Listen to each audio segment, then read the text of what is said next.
Hello everyone. It's Pooja, and welcome to Tekeek's Movie Explained. Today, I am going to explain a horror drama classic named Hollow Man. Spoilers alert. Enjoy the show. A rat is released into a lab and gets locked in a cage. It smells for food when an invisible force catches it and eats it. Sebastian is working on his computer on a chemical formula and runs a simulation that fails. He spies on his neighbor taking her clothes off and is disappointed when she closes the curtains.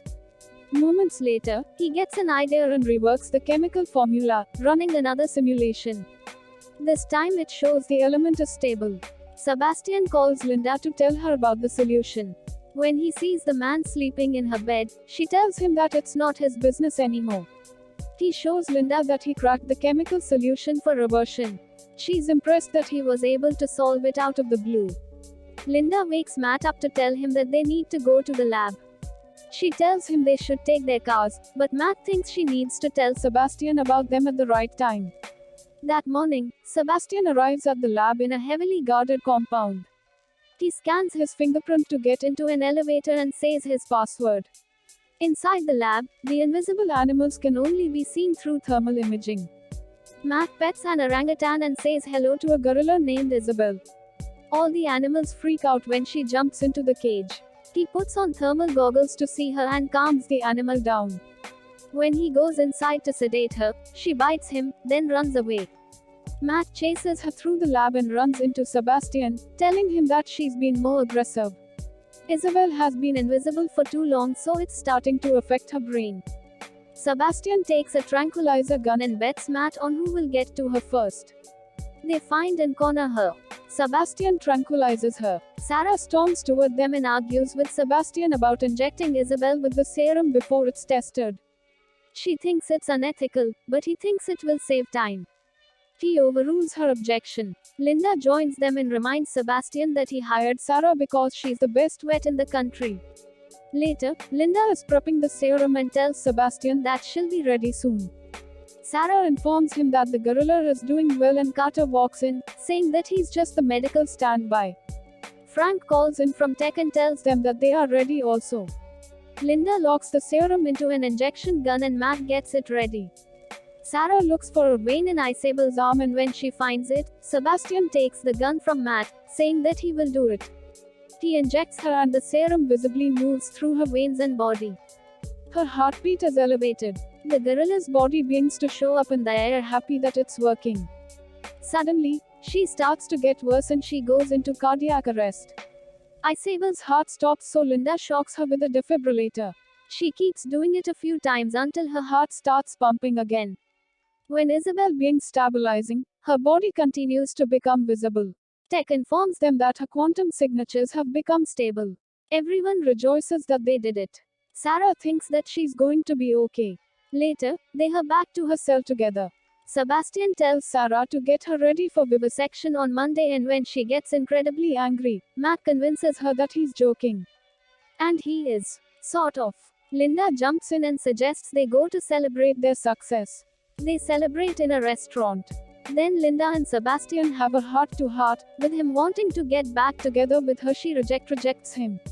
He goes back to the lab and checks on Isabel. There's an invisible dog there too, which he pets and asks what it's like being invisible. Sometime later, Sebastian presents their findings to a Pentagon committee. R. Kramer asks Sebastian how they solved the problem of reversion, and he lies, saying that they haven't, to Linda's and Matt's surprise. Kramer says that they need to see results soon, and if they can't make it work, he'll find someone to replace him. Linda and Matt are pissed at him, but Sebastian explains that if they reported their findings, the Pentagon would have taken over their project completely. His idea for their next step is to jump into human trials themselves, without authorization. Sebastian tells them that this is their chance to change the world and get the Nobel Prize. Matt worries that they'll get in trouble. Later, they inform the team about the plan and none of them likes it. Sebastian tries to convince them, but Sarah can't believe the committee approved it. Sebastian doesn't care what they think though and tells them that they will be going through it regardless. On the day of the procedure, Matt tells Sebastian that he could change his mind, but he just makes fun of him. They walk inside and Sebastian gets on the bed, then they connect him to an IV drip and restrain him. He says he feels a little tense and his heart rate is elevated because of that. Frank and Janice argue over who'll get his Porsche if he dies. They irradiate the serum and bring it over to Sebastian, who wants to inject it himself, saying that if anything goes wrong the others can't be blamed. He injects the serum and Linda calls the movement. Everyone starts freaking out that they don't see anything happening to his body immediately. Suddenly, Sebastian begins feeling something. He begins to convulse and the process of becoming invisible starts in patches all over his body. Sebastian says that it hurts much more than he expected. Frank tells them that he's on the verge of a seizure. As he becomes invisible, his vital signs become even more erratic. They get the defibrillator ready and Frank tells that he's beginning to shift, so Matt tells them to hold off with the paddles. They all watch him change as his vital signs stabilize. When he becomes completely invisible, Frank is the one that calls the movement when the phase shift occurred. Matt says that he's okay, but that he's in shock because of the trauma. 17 hours later, Sebastian wakes up and screams in pain, asking Linda and Matt to turn off the lights. He says he can't close his eyes and Linda tells him that he can, but that his eyelids are transparent. Sebastian gets up and goes to the mirror, then the three of them move to the general area of the lab. He immediately starts messing with everyone, until Frank gets a pair of goggles and sees him with them. Matt and Linda take him back to his room and turn on the observation monitor, while Sarah is doing the same in the other room. She will be the one to take the first shift and Carter will take the next one. Sarah gets the last monitor and turns off the lights. Very soon, she falls asleep and Sebastian walks through the lab and gets into the observation room. He begins to touch her while she sleeps. Sarah wakes up and asks if he's in there, then checks the monitors, but as soon as she turns around he gets back into bed. The next day she tells Linda about it, but she's not sure if it happened and feels horrible. Linda doesn't know what to do either and Matt wants to talk to him, though Sarah tells him not to. Later, he's checking Sebastian's vitals and he questions him as if it is procedure. The results show that everything is normal. Sarah takes off the medical device from him and he manages to make her feel even more uncomfortable. Frank and Janice get into the lab and she goes to the toilet, but she feels like someone is watching her, so she puts on the thermal goggles to be able to pee. She even tells the same to Carter after lunch. The team talks about Sebastian and the things he might do now that he's invisible. It seems that all of them agree that he won't be up to anything good. As soon as they leave the kitchen, a chair that appeared to be empty turns around. He was listening to them all along. That night, it's Linda's shift in the lab. She is working on the serum, when Sebastian begins to mess with her too, moving her Coke can around the lab. He begins to give her a massage and asks her if she wants to find what it would be like to make love with an invisible man on his last night in that state. She refuses his advances. The next day, Matt and Carter prepare the serum to phase him back and Linda sprays his arm so they can see his veins. They inject him with the serum and it shows up like it did with Isabel before. The movement in which more of his organs begin appearing, he says that something isn't right and begins to choke. His vitals became erratic. Sarah realizes that his lungs are seized and tells Carter to incubate him. Sebastian breaks through his restraints, so the men hold him down. He pushes Carter off with incredible force and kicks Matt off of himself, getting up and looking disoriented as his flesh begins appearing and disappearing again. Sarah and Linda catch him again before he becomes invisible again and Matt compresses his heart. They get a pulse but he goes into a shock as he disappears again. Sebastian wakes up later with Linda by his side. She tells him that he almost died. He says that the committee doesn't need to know what happened yet. As he is going to be in that state for a while, they make him a synthetic mask. Linda cuts a hole for the mouth and 2 holes for the eyes while the mask is still on. Matt brings him a mirror so he can see himself. Now they need to figure out what went wrong. Linda and Matt work from home and can't figure out the formula. For the reversion, he says that he's not a genius like Sebastian who's able to jump to the right conclusion. 10 days later, Sebastian is getting physically and psychologically recovered from all the tests that they are doing on him. He argues with Matt about it. Then Linda comforts him. Sebastian says that what they are doing for him is not enough. That night he can't stand being there anymore, so he decides to leave. He tells Carter but he can't let him leave because the rules forbid it. Sebastian says that these are his rule and he can change it. He leaves and tells him he'll be back in a couple of hours. Carter calls Linda to tell him. Sebastian dodges the police guard outside who's begun to worry that his car hasn't moved in a while and drives out of the compound. He stops at a light and scares the heck out of a couple of kids. Linda and Matt leave their apartment to go back to the lab and she tells him that he could be anywhere. Sebastian walks into his apartment and grabs a few of his stuff to bring back to the lab. Then he sees his neighbor undressing again. Moments later his neighbor is taking a shower and her doorbell rings. She sees no one in the hallway, but it rings again so she opens the door and goes outside leaving ample room for Sebastian to come inside. He follows her to her room and looks at her. He begins moving her mirror scaring her. Sebastian grabs her and rapes her. Meanwhile, Linda is looking for him in his apartment. The door is unlocked so she goes inside and sees that he has left his mask there. Sebastian leaves his neighbor crying and says that Linda is in his apartment. Back at the lab, everyone is getting ready to find him.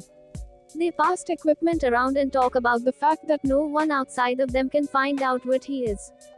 Suddenly Sebastian appears and tells that he has been to his apartment to pick up some stuff. Linda confronts him by telling him what she saw in his apartment and then asks him why he had to go in public. Sebastian says that he's still the project leader and it's his decision to make. Linda threatens him that he will report him to the committee if he leaves the lab again. When everyone leaves Sarah to find out from Linda that the committee doesn't know about what they've done but promises to stay quiet. Linda and Matt wonder if Sebastian's invisibility has started affecting his mind. The next day Carter is performing tests on Sebastian and they talk about what he did the night when he was out. Sebastian spends things around just so that he can get a positive reaction from Carter. That night Linda is sleeping when Sebastian pulls her cover and begins to undress her. Suddenly her phone rings and she wakes up from the nightmare. Matt thinks that he's found the solution. Next, they are seen in the lab explaining it to Sebastian and the rest of the team. They run a simulation and it gets only to 95% before it starts breaking down, which sends Sebastian into a rage spiral and he leaves. Linda goes after him and confronts him about his treatment of man, saying that he's trying to fix it.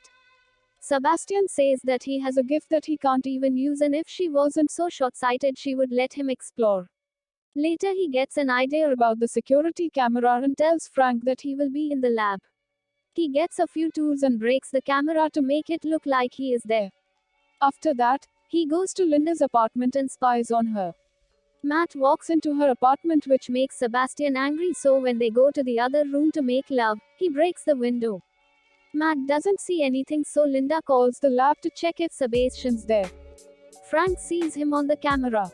Back in the lab, Sebastian is very angry with Linda. The dog keeps barking, which makes it even worse, so he goes to its cage and kills it brutally. Sarah finds the dog the next day. She immediately confronts Sebastian about it and gets no word with them. They check the security camera and it shows him in bed all night. Later Linda is in a room and thinks that Sebastian is there. She says that he's not being funny and throws a blanket over the place. She runs out of her apartment and into the car. Linda drives to the lab. Matt tells her that Sebastian is asleep as seen on the monitor. She goes to check his room nevertheless. She realizes that he's gone and figures out he did something to the camera. Linda calls everyone back into the lab. Sebastian outside. Janice asks if they will go after him, but Linda thinks that they should go to the committee. Matt says that he's been going out night after night and they have no idea what he's been doing. Linda tells the rest to take full responsibility in front of the committee. Sebastian is there, listening to what they're saying. As the two of them are leaving, Matt says that they will brief the team the next day. Later, they are at Kramer's house and Sebastian spies on them from outside. Kramer says that he will call all the necessary people as he sends Linda and Matt out the door, telling them to pack up their stuff. Kramer goes to make a call, but his phone line is down. He hears the door and goes into the yard.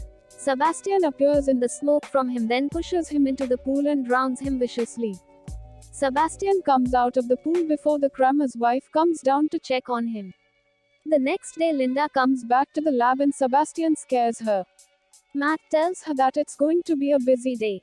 Matt tells her that he got back at 3 a.m. and he has been wandering through the lab ever since. Kramer hasn't called him back, so Linda calls him. His wife tells her that he drowned. Linda tries to call one of the generals, but the line drops. Matt checks the phone and finds out that they have no outside line, so they go to inform the security. When they walk inside the elevator, it doesn't accept their password. They come back and tell the others. Frank checked the security system, but Matt says that it could take a couple of days for someone to find them there. Frank figures out that there is nothing wrong with the system, but that Sebastian has removed all of their access. They grab their goggles and leave except for Janice, who forgets hers and comes back. When she walks outside the door, Sebastian kills her. The others look for him in his room. Linda asks him to tell them where he is. Sebastian tells her that he can't let her turn him in because he enjoys his power too much. He also tells them that Kramer died before he could tell anyone. Linda notices that Janice isn't there, so they run to find her. They discover their body in a locker. Carter thinks that Sebastian has gone mad, but Matt thinks that he has planned everything. Sarah slaps Linda, yelling that she could have stopped the experiment at any point. Franks also agrees with her. Carter just wants to know what they should do. Linda says that they are not going to wait around. The team powers up the emotion detectors and sees him on the monitor. Matt and Carter go to find him as the rest watches their backs. They split up when Frank and Sarah come back. Linda loses him on the monitor as Matt almost shoots Carter. They think they see him and go to take him down, but it turns out just to be a vent. Sebastian grabs Carter, and when Matt turns around, he begins to shoot, hitting one of the pipes. Sebastian can be seen due to the vapor, so he shoots him again. He drops Carter and hurts him bad. Linda tells them that Sebastian is there, so he shoots the pipes again and can see him, but Sebastian escapes and locks Matt in the tunnel. However, he remained on Matt's side of the door, but he just can't see him because he's raised the heat and made the goggles useless. Linda goes out to help Matt and tells the rest to get Carter. Matt tries another approach to see him and they argue about Linda, and then Matt hits him. Sebastian manages to knock him down, but Linda saves him. Meanwhile, Sarah and Frank find Carter. She leaves Frank there to apply pressure to his wound till they get blood for a transfusion. Sarah takes packets of blood from the lab when she hears Sebastian come inside. She pours the blood on the ground to see him and waits a bit. When he doesn't show up, she grabs the last remaining packet and goes to the other door, and at that time, Sebastian grabs her from the another side of the room. She opens the pack and forces it on him, but he still gets the upper hand and shoots her with a tranquilizer gun. He then breaks her neck. Simultaneously, Linda and Matt as Carter die. They go back to the lab. Linda finds Sarah. Then Sebastian kills Frank when he has his back turned. He wounds Matt too and locks them in the freezer. Linda uses duct tape to close Matt's wounds. In the meantime, Sebastian is getting ready to finally escape. Matt loses consciousness and Linda tries to break out of the freezer. She gets an idea about how she can do that. In the meantime, Sebastian is getting what he needs to make to blow up the lab. He makes a concoction and throws it like a grenade to check it. Linda creates a magnet with the defibrillator and opens the door by pulling out the lever with the magnet. She gets Matt outside and lights a fire to warm him up. Before she leaves, Linda takes a gas tank. Simultaneously, Sebastian makes a bomb by putting the concoction into a lab device set for 5 minutes. When he walks into the elevator, Linda catches up to him and sets him on fire. She continues doing it as he tries to take his clothes off before they fuse with his skin. Linda loses gas in the tank and Sebastian escapes. Then she activates the sprinkler system. He sneaks up on her trying to kill her. Suddenly Matt appears and knocks him down. Sebastian is still alive and tries attacking them again but gets electrocuted by mistake. His body starts showing out for a moment. They find a bomb, so they run and get inside the elevator shaft. Matt goes first and Linda follows. The bomb explodes and sends the elevator shooting up the shaft. They hide in time, but it comes back down, stopping just on top of them. They continue to climb when Sebastian grabs Linda, and as they struggle, they fall back on the elevator, sending it back down. She and Sebastian struggle, and when he kisses her, she grabs onto the cable and releases the elevator. Sebastian falls into the fire and Linda climbs up to Matt. The two of them walk out of the lab alive. And that's the end of this movie explanation. Hope you have liked it. Subscribe to the channel to get more exciting content such as this. Also, hit the bell to never miss an update.